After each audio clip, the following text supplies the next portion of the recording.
To our amazing viewers at Cheating Tales Lab, we'd love to hear, which part of the world are you joining us from? Let us know. Now, let's dive into today's story. Chapter 1. The Foundation of Trust. Neil Weeks had always been a man of precision. In the mountains of Afghanistan, precision meant the difference between life and death. Every shot counted, every heartbeat measured, every breath controlled. As Team 6's most lethal sniper, he had 127 confirmed kills across 3 tours. But none of that mattered when he was holding his infant son, Ryan, watching Colleen sing lullabies in their small apartment in Virginia Beach. Colleen Gillespie had been the girl who waited. They'd met at a Navy recruitment event when she was 22, fresh out of college with dreams of teaching elementary school. Neil was 24 then, already marked for special operations, his granite jaw and steel gray eyes promising a life of danger she thought she could handle. They married after 6 months of whirlwind romance, and Ryan came 2 years later. "I know this isn't easy," Neil had told her before his 3rd deployment, cradling their 6-month-old son. "But after this tour, I'm done. We'll have enough saved to buy that house with the white picket fence you always dreamed about." Colleen had kissed him then, her auburn hair falling across his chest as she whispered, "I'll be here when you get back. We'll both be here." The irony wasn't lost on Neil that the same skills that made him a ghost in enemy territory, patience, observation, reading people, had completely failed him at home. He'd missed the signs. The way Colleen stopped asking about his missions. How her letters became shorter, more formal. The background noise during their video calls that didn't match their quiet neighborhood. But Richard Patton had been reading the signs perfectly. Richard owned Patton Security Solutions, a private military contractor that hired ex-soldiers for overseas operations. At 38, he was older than Neil by 6 years, with the kind of smooth confidence that came from never having to prove himself in actual combat. His service record showed 2 years in the Army before a convenient back injury led to a medical discharge and a hefty disability check that he'd leveraged into his security business. He'd met Colleen at a military wives support group, a predator circling wounded prey. While Neil was dodging Taliban bullets in Kandahar, Richard was playing the understanding shoulder to cry on, the successful businessman who could offer stability, the man who would never leave her alone for months at a time. "Your husband's a hero," Richard had told Colleen over coffee after their 3rd support session. "But heroes make terrible husbands. They're always chasing the next mission, the next war. A woman like you deserves someone who puts family first." Neil's commanding officer, Captain Gregory McCullough, had noticed the change in his sniper during the final weeks of deployment. The man who once joked with his spotter and shared pictures of his family had become silent, focused to the point of obsession. When Neil volunteered for a kitchen rotation, typically reserved for soldiers being disciplined, McCullough hadn't questioned it. Everyone dealt with deployment stress differently. Some men drank, some picked fights, some wrote letters home every day. Neil Weeks apparently found peace in preparing meals for 200 soldiers.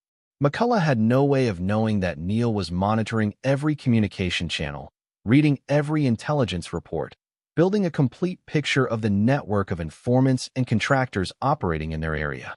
That's how Neil learned about the connection between Patton Security Solutions and the insurgent groups they were supposedly fighting against. Richard wasn't just stealing his wife. He was playing both sides of a war, selling information to whoever paid best.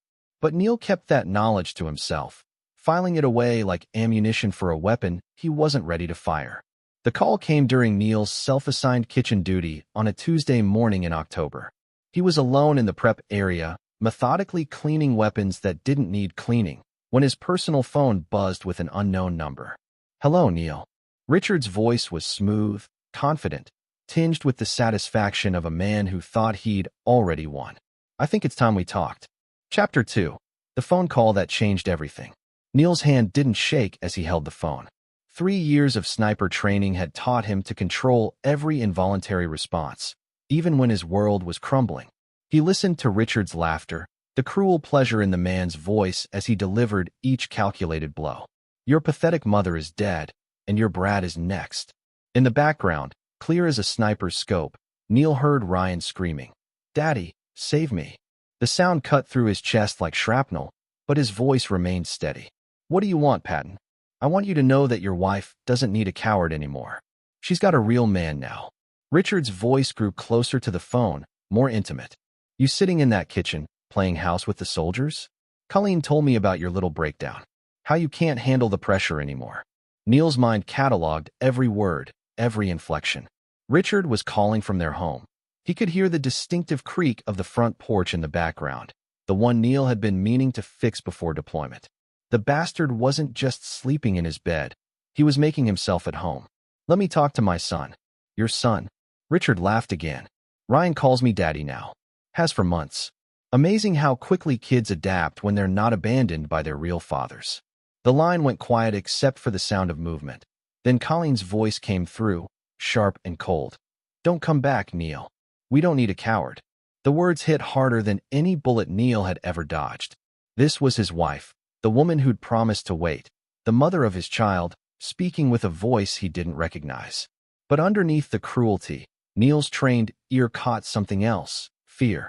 Colleen was afraid, and that fear wasn't directed at him. Mommy, I want to talk to Daddy. Ryan's voice was closer now, followed by the sharp sound of a slap and sudden crying. Kids need discipline, Richard said, back on the phone. Something you never learned to provide. Don't worry, though. I'm teaching him how to be a man. The call ended, but Neil didn't move from his position by the prep station. Around him, the base continued its daily operations, soldiers talking, equipment humming, the distant sound of helicopters landing. But Neil was somewhere else entirely, his mind shifting into the cold, analytical space that had made him the most feared sniper in Team 6. Captain McCullough found him there an hour later, still holding the silent phone. Weeks? You missed Chow call. Neil looked up, and McCullough stepped back involuntarily. He'd seen that expression before, in the moments before Neil took an impossible shot that no other sniper would attempt. It was the look of a predator who had found his prey. Sir, I need to request emergency leave. What's the situation? Family emergency. Neil's voice was flat, empty of emotion. My mother died, and there are concerns about my son's welfare. McCullough studied his sniper's face. In 3 years of serving together, he'd never seen Neil request leave early, never seen him ask for special consideration. The man was reliable as clockwork, professional to a fault. But something fundamental had shifted.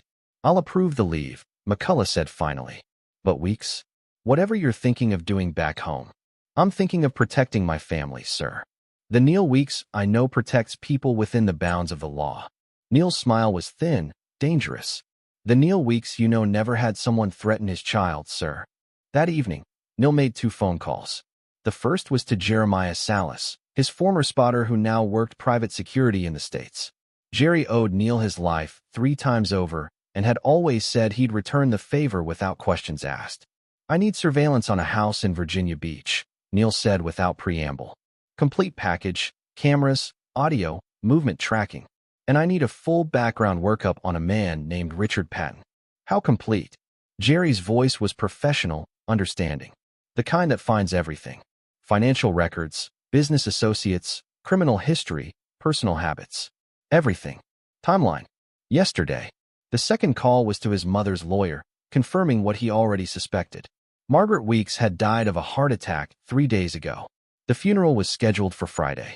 She'd left everything to Neil. Her house, her savings, and something else that Richard Patton couldn't possibly know about. Margaret Weeks had been more than a devoted mother. She'd been a CIA analyst for 30 years, specializing in Middle Eastern operations. Her basement contained files that could end careers and start wars. More importantly, it contained detailed dossiers on every private military contractor operating in Afghanistan, including Patton Security Solutions. As Neil packed his gear for the flight home, he wasn't thinking about grief or reconciliation. He was thinking about the hunting traditions his grandfather had taught him as a boy in Montana. You don't just track your prey, you learn its habits, its weaknesses, its every move. You study it until you know it better than it knows itself. Then you wait for the perfect shot. Chapter 3. Homecoming. The funeral was held on a gray Friday morning at St. Mary's Catholic Church. Neil stood at the graveside in his dress uniform, the weight of his ribbons and medals feeling heavier than any gear he'd carried in combat. He watched the small crowd of mourners through dark sunglasses, cataloging each face, noting who attended and who didn't. Colleen wasn't there. Neither was Ryan. I'm sorry for your loss, son.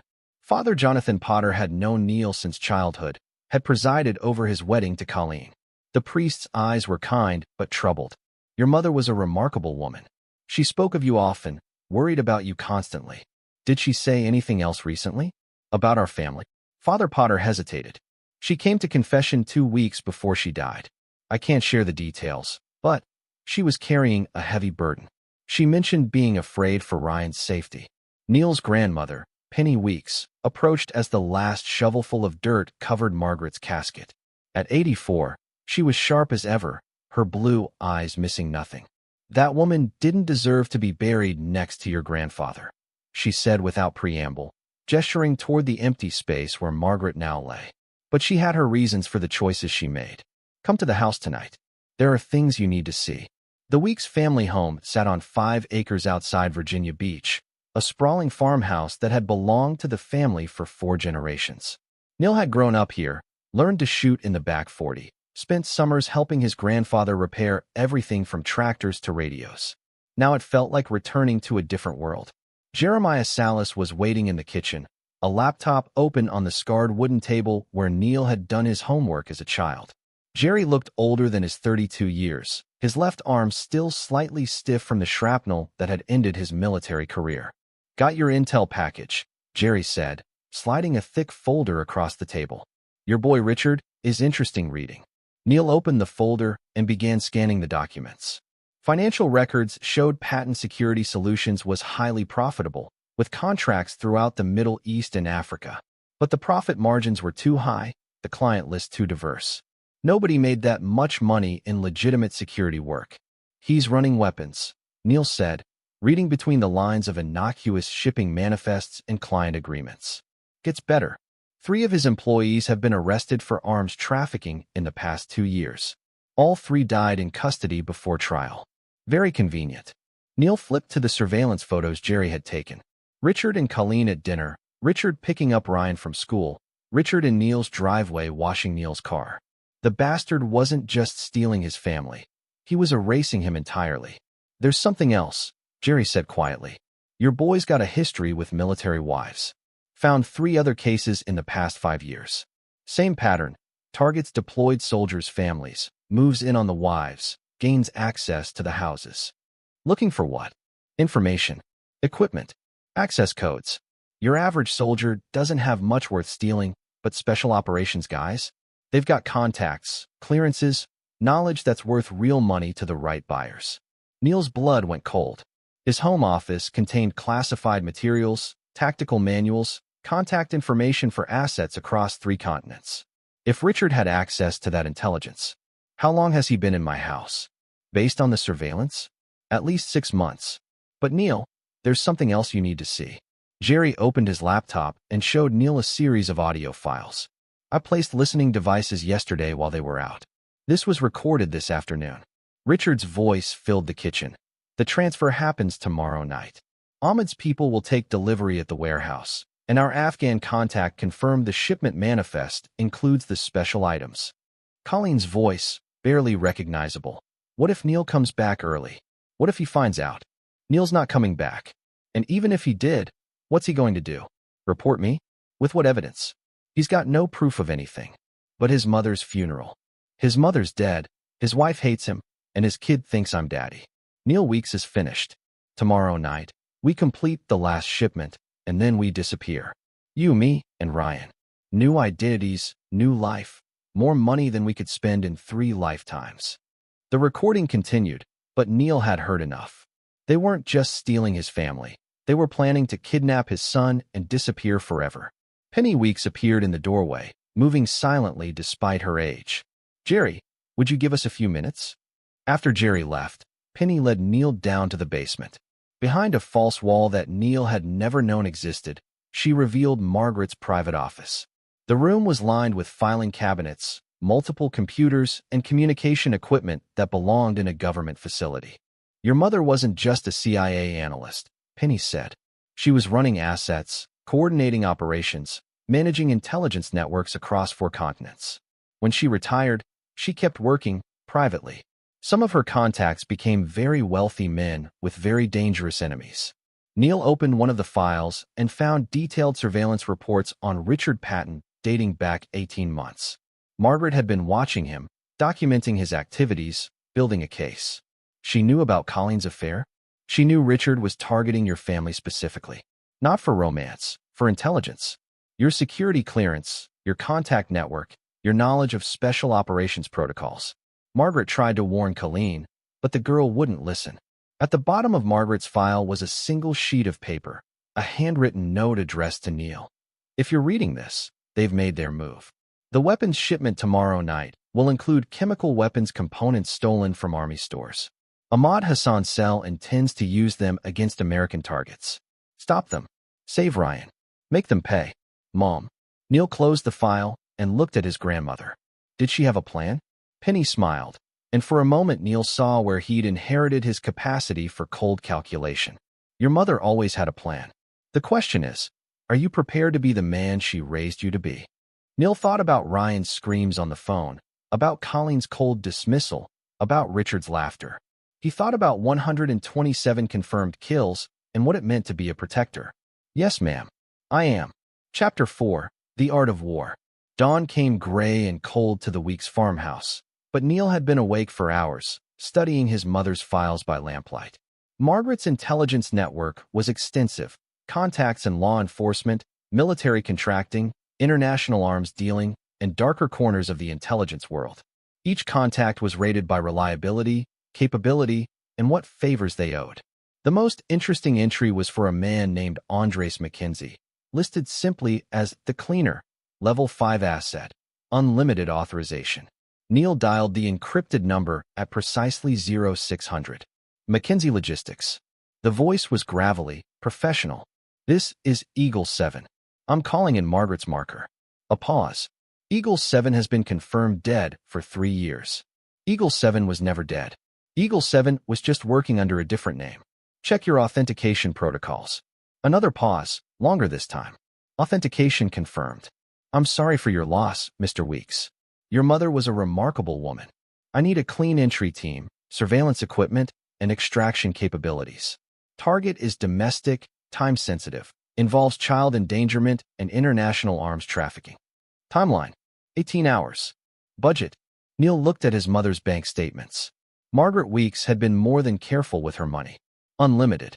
I'll have a team at your location by noon. Jerry returned at 0800 with fresh surveillance reports and a grim expression. They moved Ryan to Patton's warehouse compound last night. The place is locked down tight. Cameras, motion sensors, armed guards. Neil studied the aerial photographs Jerry had obtained. Patton Security Solutions operated out of a converted aircraft hangar surrounded by razor wire and guard towers. It looked more like a military base than a business. Guard rotation? 6-man teams, 4-hour shifts. All former military, armed with assault rifles. They're not playing around. Weaknesses. Loading dock on the east side has a blind spot. Drainage tunnel runs underneath the property from the old airfield. And Jerry hesitated. One of the guards is someone we both know. Neil looked at the personnel files Jerry had compiled. The name hit him like a physical blow. Franklin Wiggins, his former teammate from Team 6. Franklin had been discharged 2 years ago after a training accident that cost him the use of his left eye. Frank's working for Patton? Gets worse. According to my sources, Frank's the one who recruited several other discharged special operations guys for Richard's crew. They're not just guards, they're a private army. Neil felt the familiar cold settling over him, the same emotional shutdown that preceded his most difficult shots.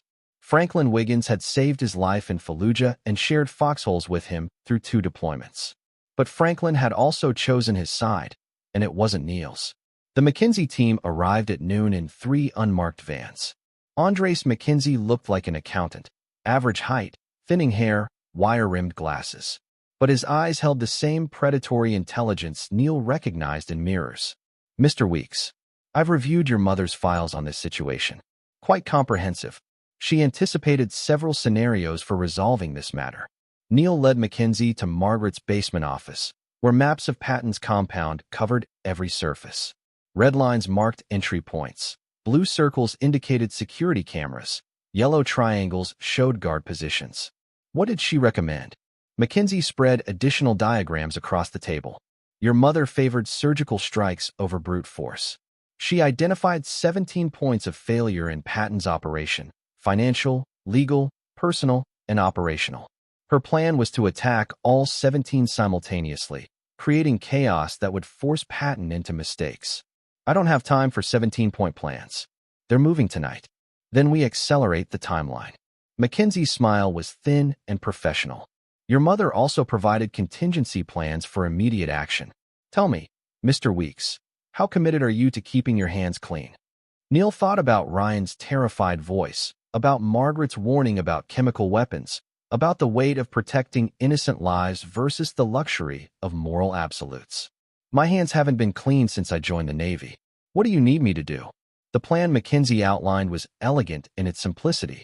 While law enforcement was notoriously slow to act on international arms trafficking, they responded much faster to immediate threats involving child endangerment and domestic terrorism.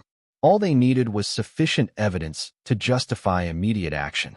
Your mother already gathered most of the evidence, Mackenzie explained. Financial records proving illegal arms sales, communications between Patton and known terrorist organizations, shipping manifests for prohibited weapons components. The only missing piece is connecting Patton directly to an active threat against American targets. The chemical weapons shipment tonight. Exactly.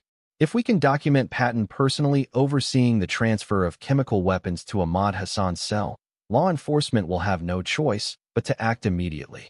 Neil studied the compound layout again. Getting close enough for video evidence means getting inside their security perimeter. Your mother anticipated that as well. Mackenzie opened a case containing high-end surveillance equipment.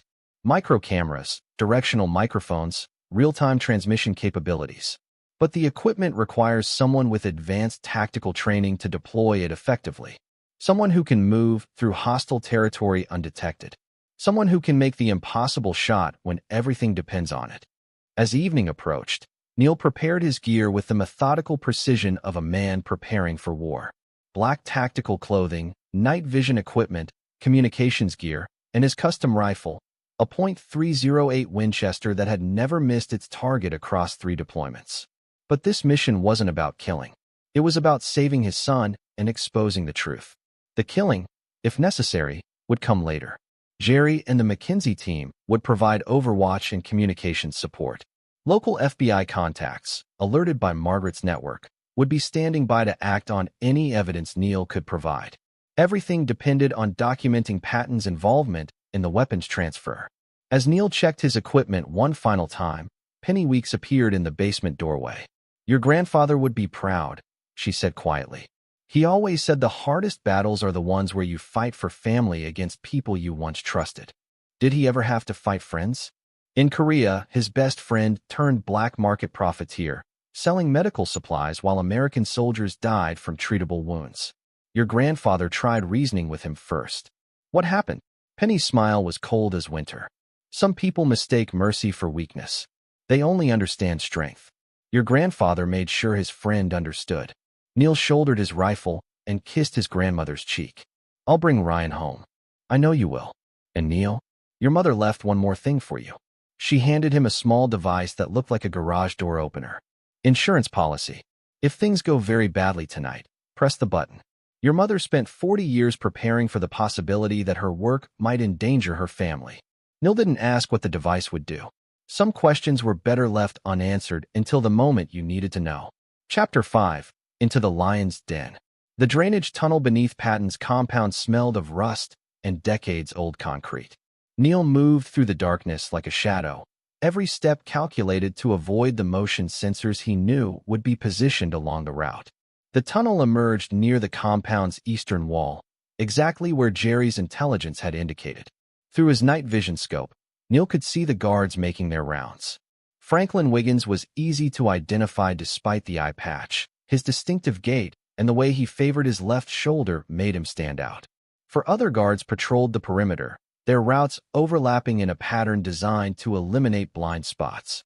But patterns could be predicted, and predictions could be exploited. Neil waited until the guards completed 2 full rotations, timing each segment to the second. A 15-second window existed between guard changes at the loading dock, just enough time for someone with his training to slip inside. The warehouse interior was a maze of shipping containers and military equipment. Neil recognized some of the hardware from his deployments: communications gear, body armor, weapons that were supposed to be destroyed rather than sold. But the containers in the center of the warehouse were what drew his attention. Through his scope, Neil could see Arabic markings and hazard symbols that made his blood run cold. Margaret had been right about the chemical weapons. Overwatch, this is Eagle 7. I have eyes on the primary target. Confirm presence of prohibited materials. Jerry's voice crackled through his earpiece. Copy, Eagle 7. FBI task force is standing by. We need positive identification of principal subjects and evidence of criminal activity. Neil moved closer, using the shipping containers as cover. In the warehouse office, visible through reinforced glass windows, he could see Colleen sitting with Ryan. His son looked pale and frightened, clutching a stuffed animal Neil had sent him from Afghanistan. The sight of his child in that place, surrounded by weapons and criminals, ignited something primal in Neil's chest. But he forced the emotion down, maintaining the cold focus that had kept him alive through countless missions. Richard Patton's voice echoed through the warehouse as he entered through the main doors, accompanied by 3 men in expensive suits who had the bearing of international arms dealers. Gentlemen, welcome to Patton Security Solutions. I think you'll find our inventory meets all your specifications. Neil activated his recording equipment and moved to a position where he could capture both video and audio evidence. The conversation that followed confirmed his worst fears.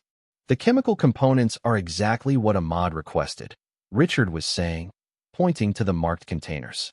Binary agents that are undetectable separately but become lethal when combined. Perfect for the soft targets he has in mind. One of the buyers, speaking with a Middle Eastern accent, examined shipping labels. These serial numbers indicate American military stock. Very impressive. Our buyer will pay premium for authentic materials. My sources in the Pentagon have been very cooperative, Richard replied. Amazing what military wives will tell their husbands' business partners when they think they're in love. Neil's finger tightened on his rifle's trigger. The bastard was admitting to using Colleen to gain intelligence about American military operations. But he needed more evidence, needed Richard to incriminate himself completely. Franklin Wiggins entered the warehouse, approaching Richard with obvious concern. Boss, we've got a problem. Motion sensors picked up movement in the drainage tunnel. Could be nothing, but could be Neil, Richard finished, his voice turning cold. I wondered when he'd show up. Frank, take a team and sweep the perimeter. If you find him, bring him here alive. I want him to watch what happens to traitors' families. Neil's position was compromised, but he'd gathered enough evidence to trigger law enforcement action. He activated his emergency beacon, signaling Jerry to alert the FBI task force. But as he prepared to extract, Ryan's terrified scream echoed through the warehouse. Through the office window, Neil saw Colleen struggling with one of Richard's men while Ryan huddled in the corner. Whatever was happening, his son was in immediate danger. The choice between mission completion and family protection wasn't really a choice at all. Neil moved from concealment, advancing toward the office with deadly purpose. His rifle tracked targets with mechanical precision. Franklin leading a search team, Richard negotiating with arms dealers, guards positioned throughout the warehouse. The first shot took out the lights, plunging the warehouse into darkness broken only by emergency lighting. The second shot destroyed the main communications array, cutting off external contact. This is Eagle 7, Neil transmitted to Jerry. I'm going tactical. Execute the insurance policy if I don't report back in 30 minutes.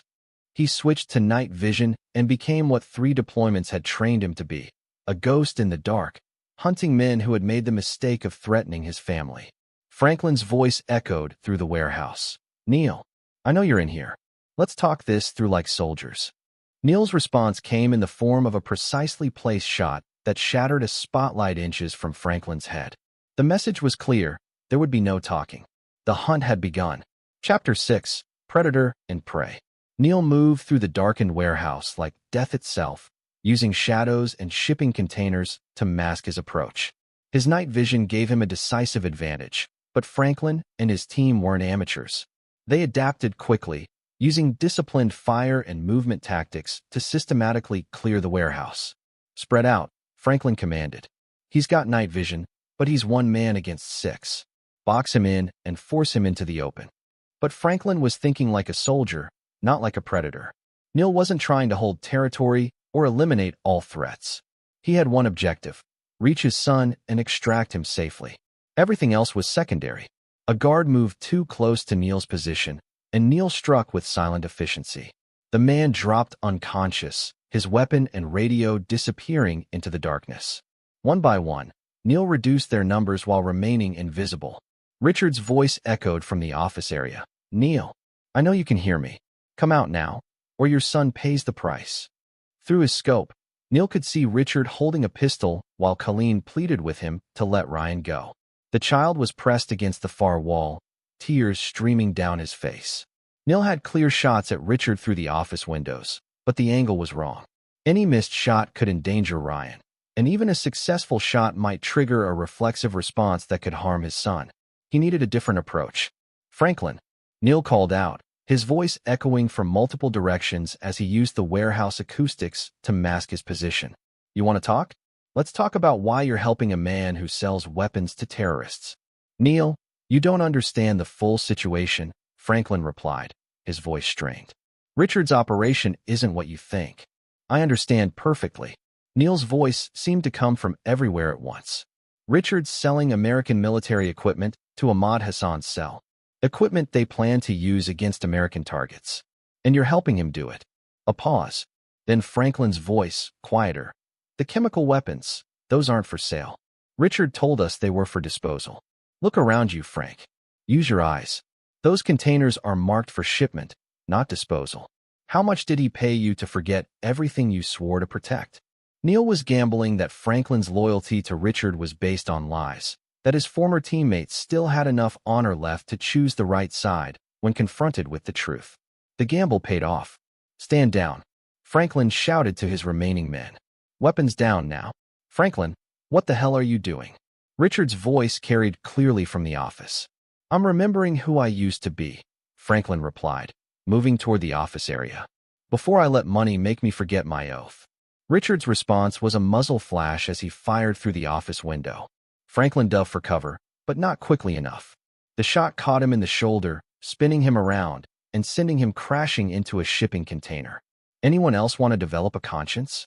Richard snarled. That was the moment Neil had been waiting for. With Richard focused on Franklin and his back to the main warehouse, Neil had a clear approach to the office area. He moved with lethal silence, reaching the office door as Richard was reloading. Through the reinforced glass, Neil could see Colleen shielding Ryan with her body while Richard advanced on them both. "This is all your husband's fault," Richard was telling Colleen. "If he'd just stayed away, if he'd just accepted that his family didn't want him anymore, none of this would be necessary." Neil's hand found the door handle. Locked, but the lock was standard commercial grade. A sharp kick would breach it, but the noise would alert Richard and potentially provoke him into shooting hostages. Instead, Neil used a technique learned from 3 years of infiltrating enemy positions. He picked the lock in 30 seconds, opened the door soundlessly, and stepped inside behind Richard like a ghost materializing from darkness. "Put the gun down, Richard." Richard spun around, his face going white as he found himself staring down the barrel of Neil's rifle. For a moment, the warehouse was absolutely silent except for Ryan's quiet sobbing. "Daddy." Ryan broke free from Colleen's arms and ran toward Neil. "Stay back, Ryan," Neil commanded gently, never taking his eyes off Richard. "Daddy's working right now." Richard's hand shook as he kept his pistol trained on Colleen. "You shoot me, I shoot her. Mexican standoff, Neil. What's it going to be?" Neil's smile was cold as Arctic wind. "You're assuming I care if she lives." The words hit Colleen like a physical blow. Her eyes widened as she realized that the man she'd betrayed, the husband she'd dismissed, was perfectly capable of writing her off as an acceptable loss.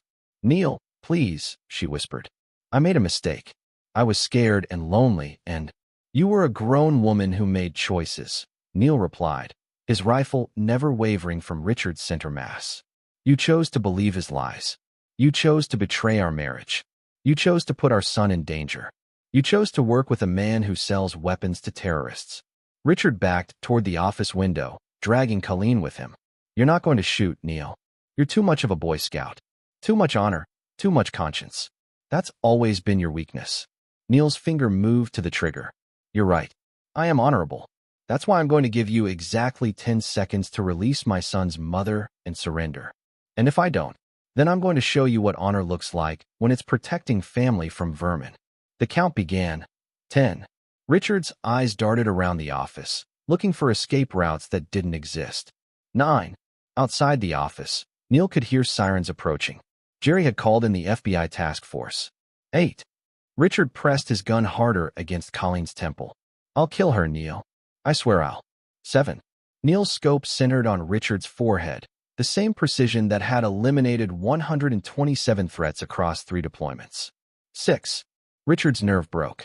He shoved Colleen away and dove toward the window, trying to escape into the warehouse. But Neil had anticipated the move. 5. The shot took Richard in the knee, sending him crashing to the floor, his weapon skittering away across the concrete. Neil lowered his rifle and opened his arms. Come here, Ryan.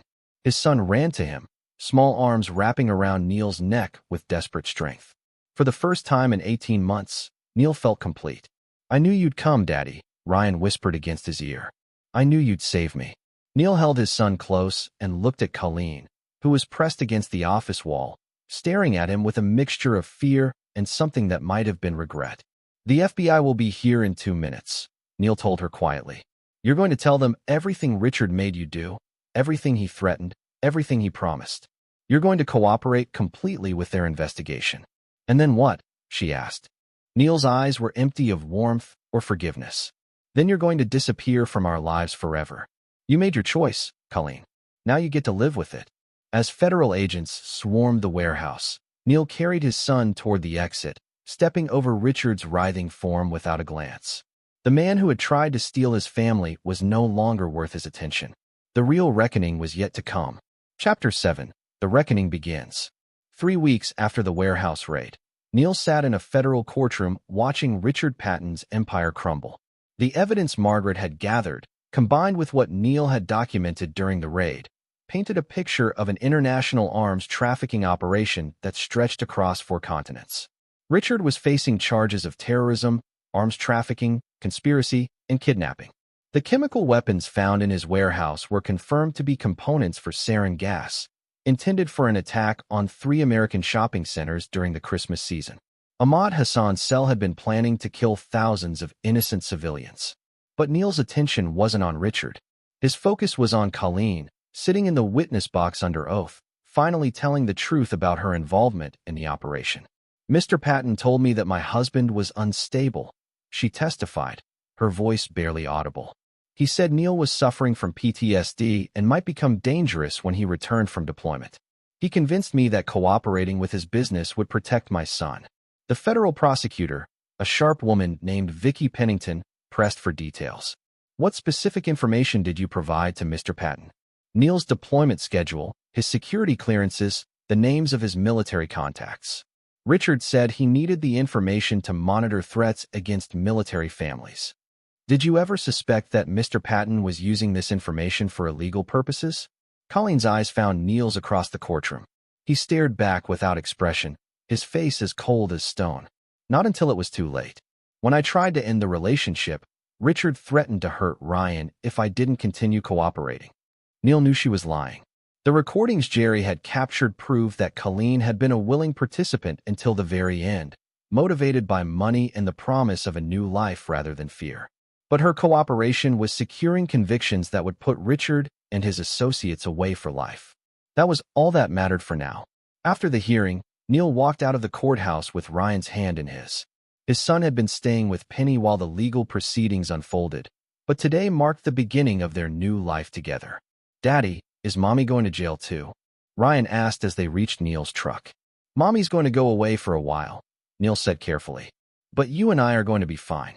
We're going to live with great-grandma Penny and fix up the farm. Ryan seemed to accept this explanation. At 4 years old, he understood that his world had changed dramatically, but he trusted his father to keep him safe. As they drove toward the farmhouse, Neil's phone rang.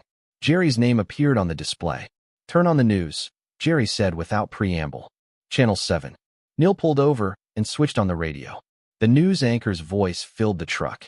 In a shocking development, Patton Security Solutions CEO Richard Patton was found dead in his federal holding cell this morning. Initial reports suggest suicide, but federal investigators are treating it as a potential homicide. Neil felt no surprise, no satisfaction, no emotion at all. Richard's death simplified certain aspects of the situation, but it didn't change the fundamental reality. His marriage was over, his family was destroyed, and his son would grow up knowing that his mother had betrayed them all. "Daddy, are you sad?" Ryan asked, studying his father's expression. "No, buddy. Daddy's not sad.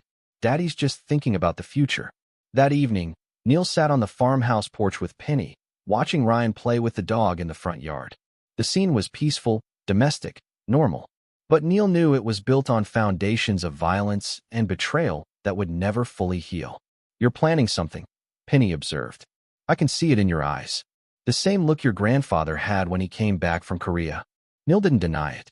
"Colleen will testify, get her immunity deal, and disappear into witness protection. She'll get a new identity, a new life, and a clean slate. And that bothers you. She betrayed her country, endangered our son, and helped arm terrorists.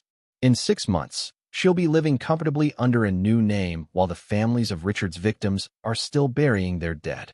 Penny rocked slowly in her chair, studying her grandson's profile. "Justice and revenge aren't the same thing, Neil. I know the difference, Grandma. But sometimes the law isn't enough.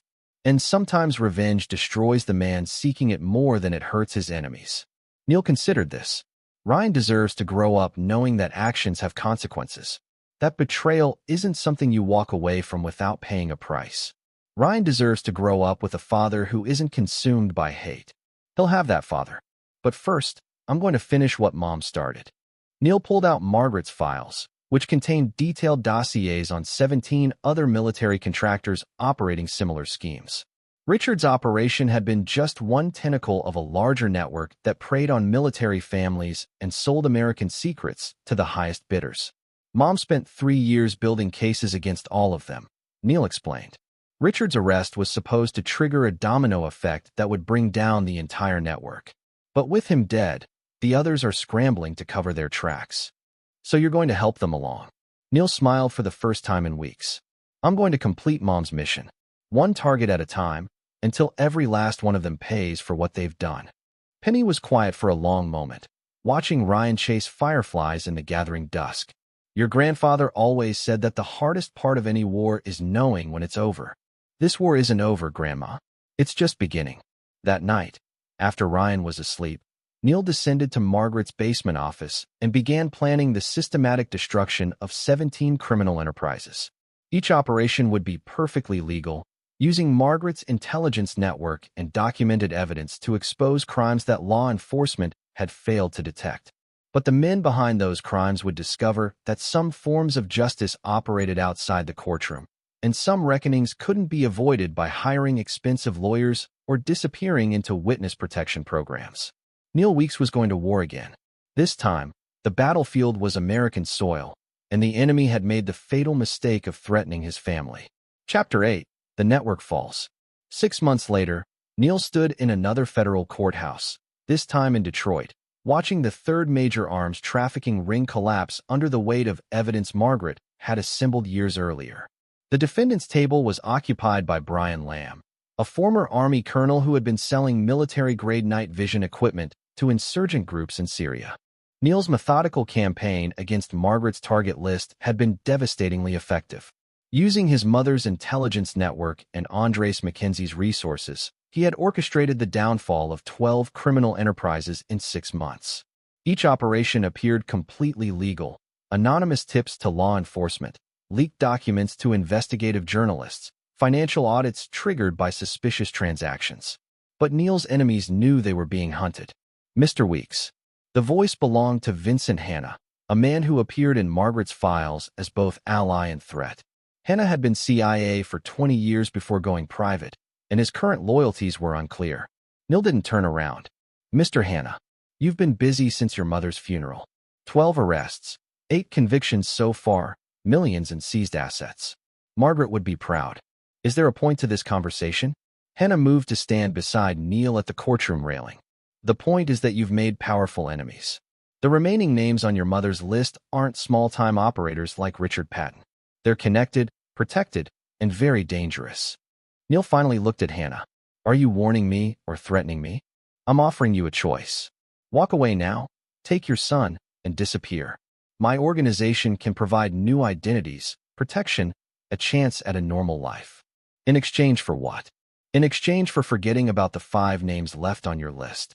Neil studied Hannah's face, reading the subtext behind the offer. You're working for them. I'm working for stability. The men you're targeting control significant portions of American intelligence operations. Their removal would create power vacuums that our enemies would rush to fill. Those men are traitors who sell American secrets to terrorists. Those men are necessary evils in a complex world that doesn't always allow for moral absolutes. Neil's smile was thin and dangerous. Mr. Hannah, I spent 3 years killing people for moral absolutes. I'm not going to stop now because someone finds it inconvenient. As Neil walked away, Hannah called after him.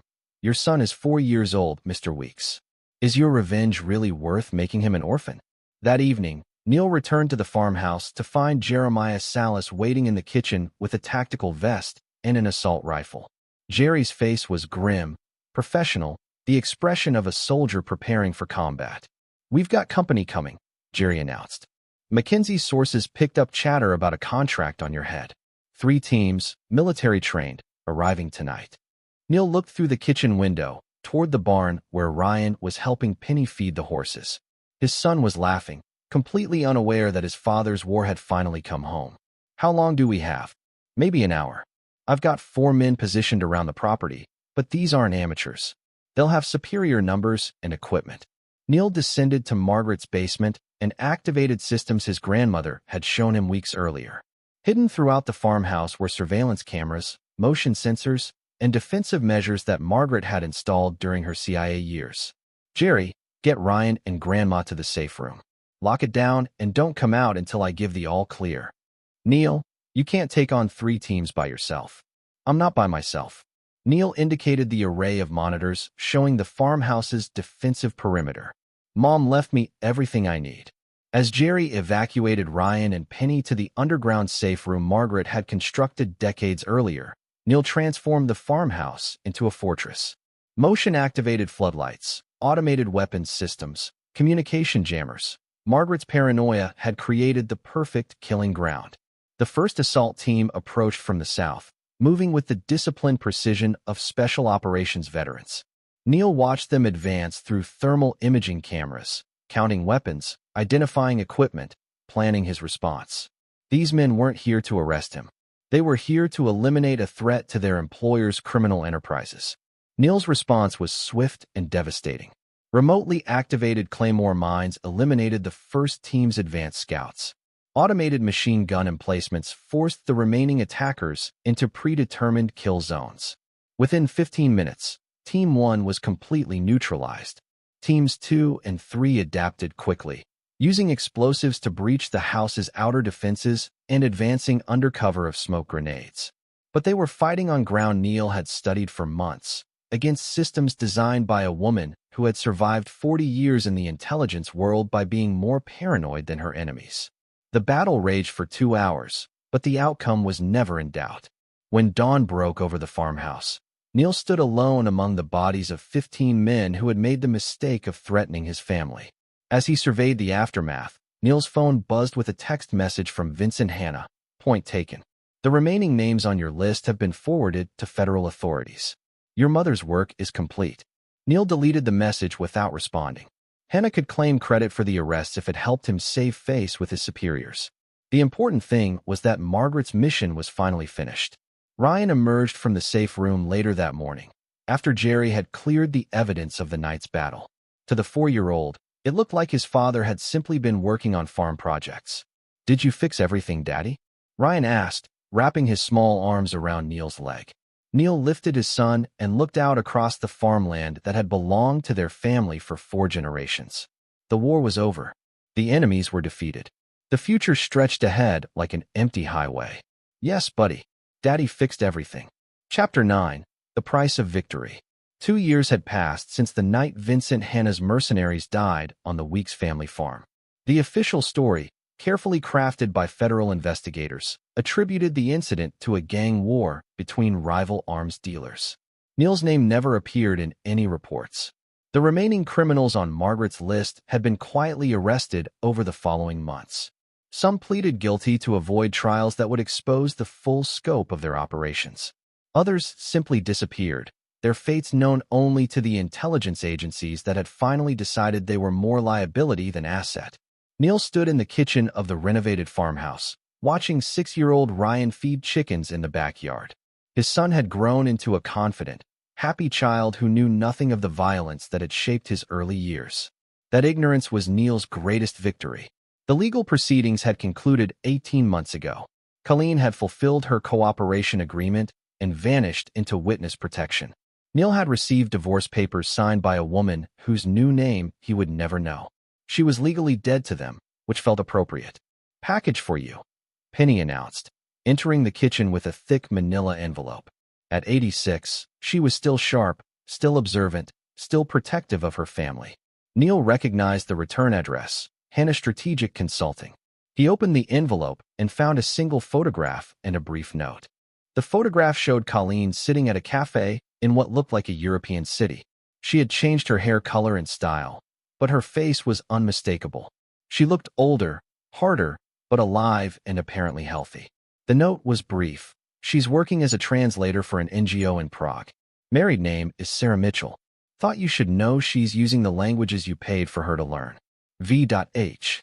Neil studied the photograph for a long moment, then walked to the kitchen fireplace and dropped it into the flames. He watched his ex-wife's image curl and blacken and disappear into ash. "Second chances," Penny observed from behind him. "Some people don't deserve them. I wasn't talking about her."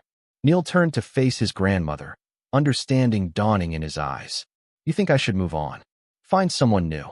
I think a 6-year-old boy needs to see his father building something instead of destroying things. You've spent 2 years finishing your mother's work, completing your grandfather's legacy, honoring your family's obligations. When do you start living for yourself?"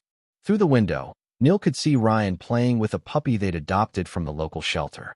His son was laughing, completely absorbed in the simple joy of childhood. The boy had no memory of his mother's betrayal, no knowledge of his father's war against the criminal networks that had threatened their family. That ignorance was precious. It was the foundation of the normal life Neil had fought to protect. "There's a teacher at Ryan's school," Neil said quietly. "Marina Chung. She's been asking if I'd like to have coffee sometime." Penny smiled. "And what have you been telling her?" "That I'm not ready for complications." "Are you ready now?" Neil considered the question. For 2 years, he had lived for vengeance, justice, and the systematic elimination of threats to his family. Those missions were complete. Margaret's enemies were defeated, her intelligence networks had been transferred to legitimate agencies, and her files had been sealed in government vaults. The war was over. It was time to learn how to live in peacetime. "Yeah," Neil said finally. "I think maybe I am." That evening, Neil helped Ryan with his homework at the kitchen table where he had once planned the destruction of 17 criminal enterprises. The contrast wasn't lost on him. The same space where he had studied enemy positions now hosted discussions of spelling tests and multiplication tables. "Daddy, why don't I have a mommy like other kids?" Ryan asked, not looking up from his math problems. It was a question Neil had been dreading and preparing for since the day Colleen disappeared.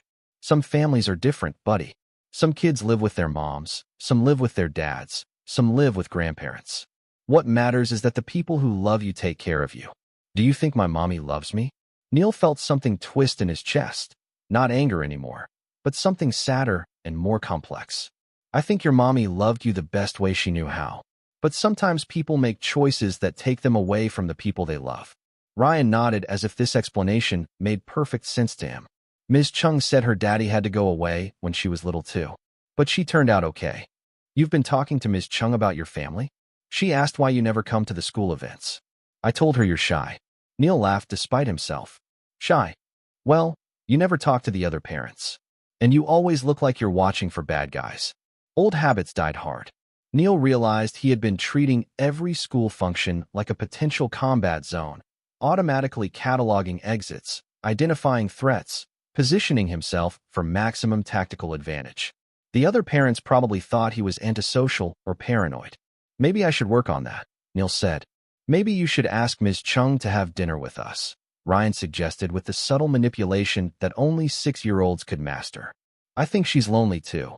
That weekend, Neil found himself sitting across from Marina Chung at a small cafe in town, feeling more nervous than he had during any military operation. Marina was intelligent, kind, and patient with his obvious discomfort around civilian social interactions. Ryan says you used to be a soldier, she said over coffee and sandwiches. Something like that. He's very proud of you. He tells anyone who'll listen that his daddy is a hero. Neil shifted uncomfortably. I'm not a hero. I just did my job. Marina studied his face with the perceptive eyes of someone who had spent years working with children and their families. You don't have to talk about it if you don't want to. But you should know that whatever you've been through, whatever you've had to do, it doesn't define your worth as a person or as a father. For the first time in years, Neil felt something inside his chest unclench. The constant vigilance, the perpetual anger, the need to remain always ready for the next battle. All of it seemed suddenly exhausting. I've been angry for a long time, he admitted. At my ex-wife, at the people who hurt my family, at myself for not seeing it coming. I'm tired of being angry. Anger's not always a bad thing, Marina said gently. Sometimes it protects us when we need protection. But eventually, we have to decide if we want to keep carrying it or if we want to set it down and carry something else instead. Neil looked out the cafe window toward the town square, where families were enjoying a pleasant Saturday afternoon. Normal people living normal lives, unmarked by violence or betrayal or the need for constant vigilance. He wanted that. For himself, for Ryan, for whatever future they might build together. I'd like to try, he said finally. Setting it down, I mean. I'm not sure I remember how to be normal, but I'd like to try. Marina smiled. Normal is overrated. But peaceful? Peaceful is worth working toward. As they walked back to their cars, Neil felt lighter than he had in years. The weight of his mother's mission, his grandfather's legacy, and his own need for justice had been lifted from his shoulders. Behind them, the ghosts of Margaret Weeks and all the battles fought in her name faded into memory. Ahead lay the possibility of redemption, healing, and perhaps even happiness. Neil Weeks was finally ready to come home from the war. But some victories, he was learning, were harder to win than others. The most difficult battle wasn't against enemy soldiers or criminal networks or treacherous wives. The hardest fight was against the part of himself that had learned to find purpose in conflict and meaning in vengeance. That battle would take time. But for the first time since that devastating phone call in Afghanistan, Neil believed it was a war he could actually win. Ryan was waiting by the truck when Neil returned, having spent the afternoon with Penny at the farmer's market. His son's face was bright with excitement and chocolate ice cream. Did you ask her? Ryan demanded immediately. Ask her what? To be part of our family. Neil laughed and lifted his son into the truck. It's a little early for that, buddy. But I did ask her to have dinner with us next week. Good, Ryan said with the satisfaction of a successful matchmaker. I think we're ready for something good to happen. As they drove back to the farmhouse, Neil realized his son was right. They had survived betrayal, violence, and loss. They had honored the dead and defeated their enemies. They had protected what mattered most and built something stable from the wreckage of their old life. Now, finally, they were ready for something good to happen. The war was over. The healing could begin. Epilogue. 5 years later, Neil Weeks stood at the altar of St. Mary's Catholic Church, watching Marina Chung walk down the aisle in a simple white dress. 11-year-old Ryan served as best man, beaming with pride at his role in bringing his father and soon-to-be stepmother together. In the front pew, 91-year-old Penny Weeks dabbed at her eyes with a handkerchief, finally seeing her grandson choose joy over justice, love over vengeance. The church was full of friends and neighbors, the normal community connections that Neil had never bothered to build during his years of war. Marina had taught him that strength could be found in vulnerability, that true courage sometimes meant choosing to trust again. As they exchanged vows, Neil thought briefly of Margaret Weeks, who would have loved to see this day. Her mission was complete, her enemies defeated, her family safe and thriving.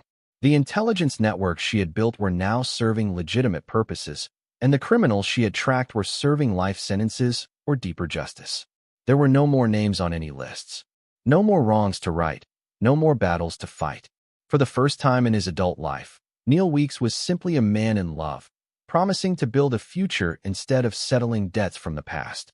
When Father Potter pronounced them husband and wife, Ryan cheered louder than anyone.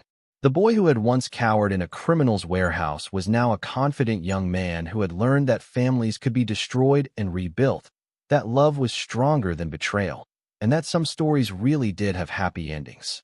As they left the church, Neil and Marina were pelted with rice and flower petals by friends who knew nothing of the blood that had been spilled to make this moment possible. The past was buried with the dead. The future stretched ahead, clean and bright, and full of promise.